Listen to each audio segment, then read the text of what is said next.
Depth of field DOF ஃபோட்டோகிராஃபியில் அதிகமாக பேசப்படுற ஒரு விஷயம் டெப்த். அது என்ன ஃபீல்டுக்கான டெப்த். சினிமேட்டிக்காக டெப்த் ஆஃப் ஃபீல்டுனா என்ன? அப்படி சினிமேட்டிக்காக நம்ம பார்க்குற படமோ இல்லை வீடியோவோ ஏன் நம்ம கண்ணுக்கு அழகாக தெரியுது? இப்படி டெப்த் ஆஃப் ஃபீல்டு பற்றி பல சுவாரஸ்யமான விஷயங்கள், அதில் இருக்கிற பல விஷயங்களை சுருக்கமாகவும் அழகாகவும் தான் இன்னைக்கு நம்ம வீடியோவில் பார்க்க போகிறோம். வீடியோவை மறக்காமல் கடைசி வரைக்கும் பாருங்கள். அதில் ஃபோக்கஸ் பற்றி சிறப்பான விஷயங்களை கடைசியாக சொல்கிறேன். What's up guys, welcome back to Mirrorme Studio.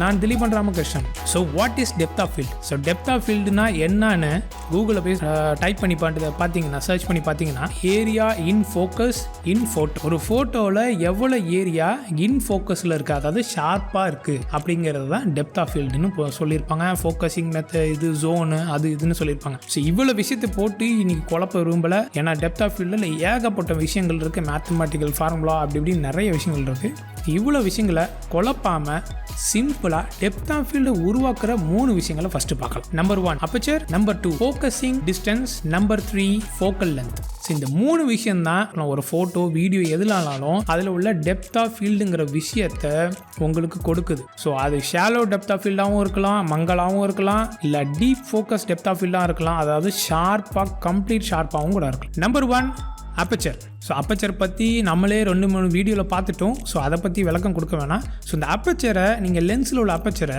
பெருசாக ஓப்பன் பண்ணிகிட்டே போனீங்கன்னா அப்படின்னா, ஸோ பெரிய ஓப்பனிங் இருக்கும்போது வெளியிலேருந்து மோர் லைட், நிறையா லைட் உள்ளே வரும். ஃபோட்டோகிராஃபி படி பார்க்க போனோம்னா அபர்ச்சரை பெருசாக ஆக்க ஆக்க உங்கள் பேக்ரவுண்டு சப்ஜெக்ட்லேருந்து மீத உள்ள பேக்ரவுண்ட்ஸ் பிளர் ஆகும், மோர் அப்படியே மங்களாக தெரிய ஆரம்பிக்கும். அதே அபர்ச்சரை சுருக்கி ஸ்டாப் டவுன் பண்ணி சின்னதாக பார்த்தீங்க அப்படின்னா அதில் லைட் கம்மியாக வரும். குறுகலான இடத்துல பர்டிகுலராக இருக்கிற இடத்துலேருந்து அந்த லைட் லென்ஸ் வழியாக சென்சாருக்கு வரும். அப்போ உங்களுக்கு அந்த ஃபோட்டோவில் எல்லாமே ஷார்ப்பாக தெரியும். இதுதான் சிம்பிளாக யோசிச்சிங்க.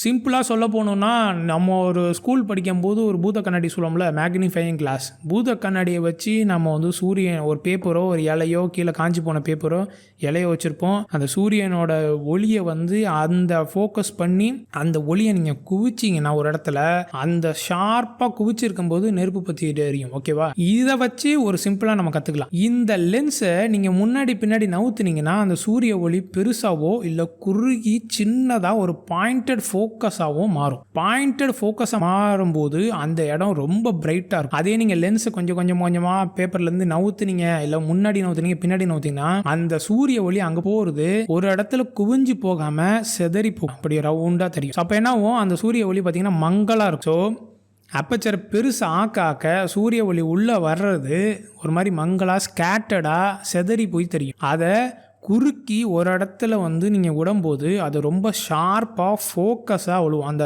பேப்பரில் நீங்கள் ஒரு இடத்துல கரெக்டாக அந்த மேக்னிஃபையிங் கிளாஸை கரெக்டாக வைக்கும்போது சூரிய ஒளி ஷார்ப்பாக போகும். ஸோ அதே மாதிரி தாங்க, அப்பர்ச்சரை பெருசாக்குனீங்கன்னா பேக்ரவுண்ட் பிளர் ஆகும். அப்பர்ச்சரை சின்னதாக்குனீங்கன்னா உங்கள் சப்ஜெக்ட்லேருந்து மொத்த பேக்ரவுண்டும் நல்லாவே கிளியராக தெரியும். இது பிளர்ராக இருக்குது ஷாலோ டெப்த் ஆஃப் ஃபீல்டு, நல்லா ஷார்ப்பாக இருக்கிறது deep depth of field. Number 2 focusing distance. So உங்கள் கேமரா சப்ஜெக்ட்லேருந்து எவ்வளோ தூரம் இருக்குதுங்கிறத வச்சு அந்த பேக்ரவுண்ட் பிளர்ராக இருக்கணுமா இல்லை ஷார்ப்பாக இருக்கணுமா அப்படிங்கிற டெப்த் ஆஃப் ஃபீல்டை முடிவு செய்யுது. இப்போ ஒரு சப்ஜெக்ட் கேமராக்கு ரொம்பவே க்ளோஸாக இருக்குது அப்படின்னா அந்த சப்ஜெக்ட் நீங்கள் ஃபோக்கஸ் பண்ணிட்டீங்க அப்படின்னா பின்னாடி உள்ள விஷயங்கள் அவுட் ஆஃப் ஃபோக்கஸ் ஆகும். சிம்பிள். இன்னொரு விஷயம் என்னன்னா, அந்த பொருள் நீங்கள் எடுக்க போகிற ஒரு பொருள், நீங்கள் அதை ஒரு பொருளை ஃபோட்டோ எடுக்கிறீங்க அப்படின்னா, இப்போ இந்த பொருளை ஃபோட்டோ எடுக்கிறீங்க அப்படின்னா கேமராக்கு ரொம்ப பக்கத்தில் இருந்துச்சுன்னா மீத உள்ளது பின்னாடி அவுட் ஆஃப் ஃபோக்கஸாக தெரியும். இன்னொரு விஷயம் என்னன்னா, இந்த பொருளை விட்டு பேக்ரவுண்ட் ரொம்ப தூரத்தில் இருந்துச்சுன்னு வச்சுங்களேன், அப்போவும் பேக்ரவுண்ட் பிளர்ராக இருக்கும். ஃபோக்கஸிங் டிஸ்டன்ஸ் ரொம்பவே முக்கியம். ஒன்று, பொருள் கேமராக்கு பக்கத்தில் இருக்கணும், இல்லாட்டி கேமரா பொருளுக்கு பக்கத்தில் போகணும். இது ஒன்று. ரெண்டாவது விஷயம், பேக்ரவுண்டு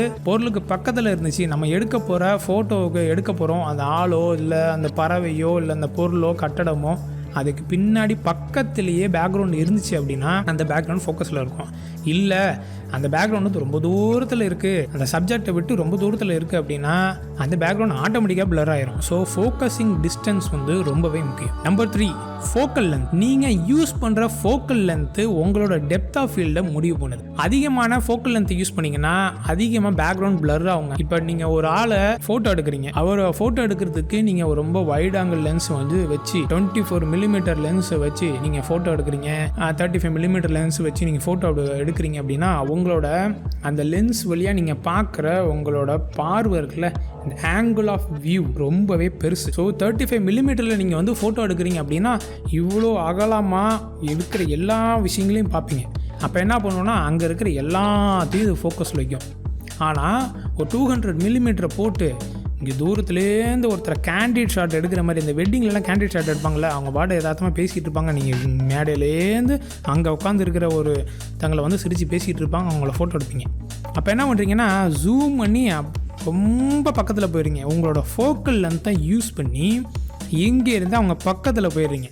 அப்போ என்ன ஆகும்னா ஃபோக்கல் லென்த்தை யூஸ் பண்ண அந்த பின்னாடி இருக்க பேக்ரவுண்டு கம்ப்ரஸ் ஆகி அது என்லார்ஜ் ஆகி அது அப்படியே பிளர்ராக தெரியும். நீங்கள் என்ன ஃபோக்கல் லென்த் யூஸ் பண்ணுறீங்கிறது ரொம்பவே முக்கியம். வைட் ஆங்கிள்லேருந்து ஃபோக்கல் லென்த்தை போட்டு நீங்கள் எடுக்கிறீங்க, ஒரு படத்தை எடுக்கிறீங்கன்னா அங்கே இருக்கிற அந்த ஆங்கிள் ஆஃப் வியூவில் இருக்கிற எல்லா விஷயமும் நீங்கள் என்ன தான் அப்பச்சரை கம்மியாக வச்சுருந்தாலும் 2.8லேயே வச்சுருக்கீங்க அப்படின்னாலும் அது ஃபோக்கஸில் இருக்கும். அதே இது F8 வச்சுருந்தோம் ஒரு 600 மில்லிமீட்டர் லென்ஸில் போட்டு இங்கேருந்து தூரமாக இருக்கிற வைல்ட் லைஃப் ஃபோட்டோகிராஃபி இருக்கிற மாதிரி ஒரு சிங்கத்தையோ ஒரு பறவையோ எடுக்கிறீங்கன்னு வச்சுங்களேன், அதுக்கு பின்னாடி உள்ள விஷயங்கள் பக்கத்தில் கொஞ்சம் தூரத்தில் தான் இருக்கும், பக்கத்துலேயே இருக்கும், அது அப்படியே அவுட் ஆஃப் ஃபோக்கஸில் இருக்கும், அப்படியே க்ரீமி பேக்ரவுண்டாக இருக்கும், அழகாக இருக்கும். ஸோ நீங்கள் என்ன ஃபோக்கல் லென்த் யூஸ் பண்ணுறீங்களோ அந்த ஃபோக்கல் லென்த் இந்த டெப்த் ஆஃப் ஃபீல்டை முடிவு பண்ணுது. ஷார்ப்பாக டேக் ஷார்ப்பாக எல்லாமே இருந்துச்சுன்னா அது deep focus depth of field, இல்லைன்னா shallow depth of field. So இந்த 3 விஷயம் தாங்க இந்த டெப்த் ஆஃப் ஃபீல்டை உங்கள் ஃபோட்டோகிராஃபியில் இல்லை வீடியோகிராஃபியில் முடிவு பண்ணுது. Number 1 aperture, number 2 focusing distance, number 3 focal length. ஒரு வீடியோவை ஒரு ஃபோட்டோகிராஃபை நீங்கள் சினிமேட்டிக்காக உருவாக்கணும்னு நினச்சிங்கன்னா அதுக்கு சில டிப்ஸ் இருக்குது. அதாவது என்னென்னா, இப்போ நீங்கள் ஒரு shallow depth of field create பண்ணுறீங்கன்னு வச்சுங்களேன், அப்படியே பின்னாடி பிளராக இருக்கும், சப்ஜெக்ட்டுக்கு முன்னாடி பிளராக இருக்கும், ஃபோர் கிரவுண்ட் பிளராக இருக்கணும் அப்படின்னா, ஒரு போர்ட்ரேட் எடுக்கிறீங்க அப்படிங்கன்னா அவங்களுக்கு முன்னாடியோ இல்லை பின்னாடியோ நல்ல மின்னு தெரிகிற மாதிரி இந்த ஃபேரி லைட்டுன்னு சொல்லுவாங்களா, சின்னதாக நம்மளுக்கு புரிகிற மாதிரி சொல்லணும்னா சீரியல் லைட், சின்னதாக எல்இடியில் சீரியல் லைட்டு லென்ஸுக்கு பக்கத்துலையோ இல்லை சப்ஜெக்டை விட்டு கொஞ்சம் தூரத்துலையோ வச்சு நல்லா அப்பச்சர் ஓப்பன் பண்ணி எடுத்தீங்கன்னா சூப்பராக இருக்கும், ஒரு போக்கா எஃபெக்ட் கிடைக்கும். இல்லை லேண்ட்ஸ்கேப் ஃபோட்டோகிராஃபர் அப்படின்னா நீங்கள் பின்னாடி ஒரு மலையோ இல்லை ஒரு வீடோ புல்வெளிகளில் இருந்து எடுக்கிறீங்க அப்படின்னா லென்ஸுக்கு முன்னாடி, அதாவது ஃபோர் கிரவுண்டில் ஆப்ஜெக்டில் நீங்கள் சில பொருட்களையோ இல்லை ஏதோ ஒரு மரம் செடி கொடிகளோ வச்சு நீங்கள் எடுக்கும்போது அது அப்படியே பிளர்ராகி அந்த டிஸ்டன்ஸில் உள்ள அந்த சப்ஜெக்ட் வந்து அழகாக ஷார்ப்பாக இருக்கும். 3வது விஷயம், நீங்கள் வந்து இந்த விஷயத்தை வந்து ஃப்ரேமிங்க்கு யூஸ் பண்ணிக்கலாம். இப்போ டிஸ்டன்ஸாக ஒருத்தவங்க நடந்து வராங்க, இல்லை ஒரு வீடு இருக்குது, இல்லை ஒரு வாகனம் வருது, ஏதோ குழந்தைங்க விளாட்றாங்க, நீங்கள் ஒரு வீட்டுக்குள்ளேருந்து எடுக்கிறீங்க அப்படின்னா ஒரு ஃப்ரேமிங்காக வீட்டுக்குள்ளே இருக்கிற வீடுன்னு ஒரு ஞாபகத்துக்கு வருது, வீட்டுக்குள்ளே இருக்கிற ஜன்னல்கள் இல்லை கதவு வழியாக நீங்கள் எடுத்து அந்த சப்ஜெக்டை நீங்கள் ஃபோக்கஸ் பண்ணும்போது இந்த பக்கத்தில் இருக்கிற முன்னாடி ஃபோர் கிரவுண்டில் இருக்கிற ஜன்னலோ கதவோ நல்லா ஒரு பிளர் ஆகி உங்களுக்கு ஒரு ஃப்ரேமிங் எஃபெக்டாக அந்த சப்ஜெக்ட்டுக்கு உங்களோட கவனத்தை நீங்கள் அந்த ஃபோட்டோவை பார்க்கும்போது அந்த குழந்தை மேலேயோ இல்லை அந்த இருக்கிற சப்ஜெக்ட் மேலேயோ அந்த கவனம் போகும். ஸோ இதெல்லாம் வச்சு ஒரு ஷாலோ டெப்த் ஆஃப் ஃபீல்டு நீங்கள் உருவாக்கும். அதே நேரத்தில் ஒரு டெப்த் ஆஃப் ஃபீல்டு கம்ப்ளீட் ஷார்ப்பாக இருக்கணும் அப்படிங்கிற ஒரு டெப்த் ஆஃப் ஃபீல்டு உருவாக்குறீங்க அப்படின்னா நல்லா அப்பச்சரை ஸ்டாப் டவுன் பண்ணுங்கள். மினிமம் F8க்கு மேலே போங்க, மோர் தென் F22க்கு மேலெலாம் போக வேணாம், ஏன்னா அதுக்கப்புறம் போனீங்கன்னா அதில் நிறைய பிரச்சனைகள் வருது. ஸோ மினிமம் F8 F11 அப்படிங்கிற ஒரு அப்பச்சரில் வச்சு நல்லா லைட் வேணுங்கிறதுக்காக ஷட்டர் ஸ்பீடு கம்மியாக வச்சு ட்ரைபாடில் வச்சு எடுங்க. ஒரு லேண்ட்ஸ்கேப் ஃபோட்டோகிராஃபி இல்லை ஆர்கிடெக்ட் ஃபோட்டோகிராஃபி பண்ணுறீங்க அப்படின்னா நல்லா டேக் ஷார்ப்பாக இருக்கும். ஸோ இது டீப் டெப்த் ஆஃப் ஃபீல்டை க்ரியேட் பண்ணும். ஸோ வீடியோவில் ஆரம்பத்துலேயே நான் சொன்ன மாதிரி ஃபோக்கஸில் என்னென்ன வகையாக இருக்குது, டைப்ஸ் ஆஃப் ஃபோக்கஸ், அதாவது ஒரு சினிமேட்டிக்காக நீங்கள் அந்த டெப்த் ஆஃப் ஃபீல்டை பயன்படுத்தி எவ்வளோ வகையாக ஃபோக்கஸ் பண்ணலாம் அப்படிங்கிற விஷயத்த நான் சொல்லணும்னு சொன்னேன்.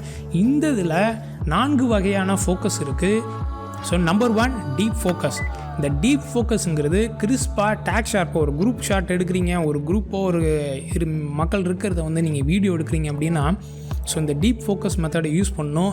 ஸோ இதில் வந்து வீடியோவோட முன்னாடி இருக்க அந்த சீனில் அந்த ஃப்ரேமில் இருக்கிற எல்லா விஷயங்களும் கிறிஸ்பாக ஷார்ப்பாக இருக்கிறது. இது வந்து ஒரு எப்படின்னா ஒரு விஷுவல் கொடுக்கும், அதாவது எப்படின்னா ஒரு ஸ்டோரி சொல்லும், இந்த விஷயங்கள் இந்த ஃப்ரேமில் என்னென்ன விஷயங்கள் இருக்குது அப்படிங்கிற ஒரு ஸ்டோரி சொல்கிறது இந்த டீப் ஃபோக்கஸ். 2வது ஷாலோ ஃபோக்கஸ். இந்த ஷாலோ ஃபோக்கஸ் எதுக்கு யூஸ் பண்ணுறாங்கன்னா பர்டிகுலராக ஒரு சப்ஜெக்டை மட்டும் ஒரு அட்டென்ஷன் கொடுக்குறது, உங்கள் வியூவர்ஸோட அட்டென்ஷனை அந்த சப்ஜெக்ட்டுக்கு மட்டும் எடுத்துகிட்டு போகிறது. மீத உள்ள விஷயங்களை கவனம் செலுத்தாமல் இதை பாருங்கள், இதை தான் நீங்கள் பார்க்கணும் அப்படிங்கிற உங்களை கவனத்தை அந்த சப்ஜெக்ட் மேலே நீங்கள் கொண்டு போகிறது. பொருளாக இருக்கட்டும், ஆளாக இருக்கட்டும், எது வேணாலும் இருக்கட்டும், அந்த விஷயத்து மேலே நீங்கள் கவனம் கொண்டு போகிறதுக்கு இந்த ஷாலோ ஃபோக்கஸை யூஸ் பண்ணுறாங்க. அது மட்டும் இல்லாமல் இந்த ஷாலோ ஃபோக்கஸ் என்ன பண்ணுதுன்னா அந்த சப்ஜெக்டை பேக்ரவுண்ட்லேருந்து ஐசோலேட் பண்ணி கொண்டு வருது.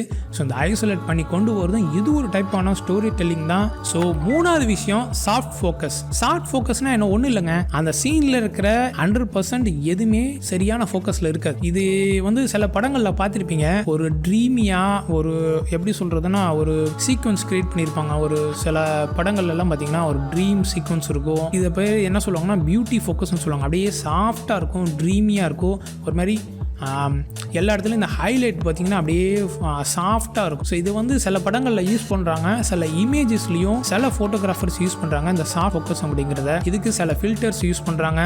ஃபில்டர்ஸ் யூஸ் பண்ணலைன்னா நார்மல் யூவி ஃபில்டர்லேயே வந்து மேலே வேஸ்லின்லாம் தடவி அதை லைட்டை தொடச்சிட்டு அதை வந்து கேமராவில் போட்டு யூஸ் பண்ணும்போது உள்ளே வர விஷயங்களை அப்படியே அந்த லைட்டை வந்து ஃபோக்கஸை வந்து சாஃப்ட் ஆக்கிரும். ஸோ அந்த மாதிரியான ஃபில்டர்ஸ்லாம் யூஸ் பண்ணுறாங்க. இது ஒரு வகையான ஸ்டோரி டெல்லிங். ஸோ நாலாவது ரேக் ஃபோக்கஸ். அது என்னது ரேக் ஃபோக்கஸ்? ரேக் ஃபோக்கஸ்னால் ஒன்றும் கிடையாது. ஸோ ஒரு ஷாலோ டெப்த் ஆஃப் ஃபீல்ட்னே வச்சிங்களேன். ஸோ இங்கே ஒரு சப்ஜெக்ட் நிற்பார், தூரத்தில் உள்ள விஷயங்களில் வந்து ஷாலோவாக அப்படியே பிளராக இருக்கும். திடீர்னு பார்த்தீங்கன்னா அந்த ஃபோக்கஸ் வந்து அந்த தூரமாக இருக்கிற விஷயத்துக்கு போகும், இவர் அப்படியே ஷாலோ ஆயிடுவார், பிளர் ஆயிடுவார். ஸோ இந்த ஃபோக்கஸ் வந்து இங்கேருந்து டக்குன்னு அங்கே போகும், அங்கேருந்து இங்கே வரும். நிறைய சினிமா படங்கள்லாம் பார்த்தீங்கன்னா பார்க்கும், அப்படியே நடந்து வந்துகிட்டே இருப்பாங்க சப்ஜெக்ட், தூரத்தில் வந்து வில்லனுங்க நின்றுட்டு இருப்பாங்க, அப்படியே இவர் திரும்பி பார்ப்பாரு, இவர்கிட்ட அந்த ஃபோக்கஸ் அங்கே போகும், திரும்பி இவர் இப்படி திரும்புவார், அந்த ஃபோக்கஸ் இப்படி எங்கே வரும். அது வந்து இந்த ஃபாலோ ஃபோக்கஸ் மெத்தடில் அவங்க முன்னாடியே அந்த ஃபோக்கஸிங் பாயிண்ட்லாம் செட் பண்ணி இந்த இடத்துல போகணும், கேமரா இவ்வளோ தூரம் இருந்துச்சுன்னா இந்த ஃபாலோ ஃபோக்கஸ் ரிங்கை வந்து மாற்றி மாற்றி திருப்புவாங்க. நார்மல் டிஎஸ்எல்ஆரில் எடுக்க முடியாது. சினி லென்ஸ்லையும் சினிமா கேமராஸில் மட்டும்தான் அந்த ரேக் ஃபோக்கஸ் எடுக்க முடியும். நம்மளால் நார்மல் டிஎஸ்எல்ஆர் மிரர்லெஸ் கேமராவில் எடுக்கிறது ரொம்பவே சிரமம். இந்த 4 ஃபோக்கஸிங் மெத்தடோடு சேர்த்து சில வகையான ஃபோக்கஸ் மெத்தடை யூஸ் பண்ணுறாங்க சினிமாவில். அதாவது ஸ்பிளிட் டயாப்டர்னு சொல்கிறாங்க. இந்த ஸ்பிளிட் டயாப்டர்னா வேற ஒன்றும் இல்லை, அது ஒரு யூவி ஃபில்டர் மாதிரியே ஒரு லென்ஸ் இருக்கும். ஒரு பக்கம் ஃபுல்லாக கம்ப்ளீட்டாக ஹாலோவாக ஓப்பனாக இருக்கும், ஒரு பக்கம் லென்ஸ் இருக்கும். ஸோ இதை வந்து உங்களோட லென்ஸில் நீங்கள் திருக்கி மாட்டிக்கும் போது தூரமாக இருக்க விஷயமும் ஷார்ப்பாக இருக்கும், பக்கத்தில் இருக்கிற விஷயமும் ஷார்ப்பாக இருக்கும், நடுவில் உள்ள விஷயம் வந்து பார்த்தீங்கன்னா அவுட் ஆஃப் ஃபோக்கஸாக இருக்கும். இந்த ஸ்பிளிட் டயாப்டர்ங்கிற அந்த லென்ஸை யூஸ் பண்ணி அதை கரெக்டாக திருப்பி வச்சுட்டாங்கன்னா இங்கே இருக்கிற விஷயமும் ஷார்ப்பாக இருக்கும், இங்கே இருக்க விஷயமும் ஷார்ப்பாக இருக்கும், அந்த நடுவில் இருக்குது பார்த்தீங்களா அது வந்து அவுட் ஆஃப் ஃபோக்கஸில் இருக்கும். அதை நீங்கள் யோசிக்கவே முடியாதுங்க. இது வந்து கேமராலாம் எடுத்தாங்களா இல்லை எடிட்டிங்கில் பண்ணியிருக்காங்களாங்கிறது ஒரு குழப்பத்தில் இருப்பீங்க. ரெண்டாவது விஷயம் டில்ட் ஷிஃப்ட் லென்சஸ் யூஸ் பண்ணுறது. இந்த டில்ட் ஷிஃப்ட் லென்சஸ் என்னங்கிறது இன்னொரு வீடியோவில் பார்க்கலாம். ஸோ இந்த டில்ட் ஷிஃப்ட் லென்ஸ் யூஸ் பண்ணும்போது இது ஆக்சுவலாக என்ன பண்ணுன்னா நீங்கள் பார்க்குற அந்த அந்த ஃபோக்கல் பிளேனே சேஞ்ச் பண்ணும்போது என்ன ஆகும்னா ஒன்று வீடியோக்கு மேலேயும் கீழேயும் அந்த ஃப்ரேமில் மேலேயும் கீழேயும் பிளர் ஆயிரும், நடுவில் உள்ள விஷயம் அப்படியே ஷார்ப்பாக இருக்கும். இல்லைனா முன்னாடி பின்னாடி பிளர் ஆயிரும், நடுவில் இப்படி இருக்கிறது ஷார்ப்பாக இருக்கும். ஸோ அந்த பிளேனே வந்து ஒன்று இப்படி இல்லாட்டி இப்படிங்கிற அந்த lens tilt and shift change ஆகிறதுனால தான் இது பேர் டில்ட் ஷிஃப்ட் கேமரா யூஸ் பண்ணுறாங்க. ஸோ இந்த tilt shift and split diopter lens filters use பண்ணி எடுக்கிற ஃபோக்கஸோட சேர்த்து இந்த 4 வகையான ஃபோக்கஸையும் நீங்கள் இப்போ பார்த்தீங்க. ஸோ இந்த விஷயங்கள் எல்லாமே சேர்ந்து தான் ஒரு ஃபோட்டோகிராஃப் அல்லது வீடியோகிராஃபில் டெப்த் ஆஃப் ஃபீல்டுங்கிற விஷயத்தை உருவாக்குது. ஸோ இந்த டெப்த் ஆஃப் ஃபீல்டில் நிறைய விஷயம் இருக்குது. இதை வந்து ஒரு ஃபன் ஃபேக்டராக நம்ம யூஸ் பண்ணலாம். ஸோ இது விஷயத்தை நீங்கள் மக்களுக்கு ஸ்டோரியை சொல்கிறதா இருந்தாலும் சரி, அந்த புகைப்படத்தில் உள்ள விஷயத்தை காமிக்கிறதா இருந்தாலும் சரி, இந்த டெப்த் ஆஃப் ஃபீல்டை அழகாக நீங்கள் யூஸ் பண்ணலாம். ஸோ டெப்த் ஆஃப் ஃபீல்டு என்னங்கிற விஷயத்தை பற்றி நம்ம பார்த்தோம். இந்த வீடியோ உங்களுக்கு பிடிச்சிருந்துச்சுன்னா நம்ம சேனலில் வர அடுத்தடுத்த வீடியோஸ் பாருங்கள். சப்போர்ட் பண்ண நினச்சிங்கன்னா சப்ஸ்கிரைப் பண்ணுங்கள். வேறு ஏதாச்சும் சொல்லணும்னு நினச்சிங்கன்னா கமெண்ட் செக்ஷனில் சொல்லுங்கள். உங்களை அடுத்து ஒரு இன்ட்ரெஸ்டிங்கான டாபிக்ல சந்திக்கிறேன். இது Mirrorme Studio. We create a bond with you. Bye bye.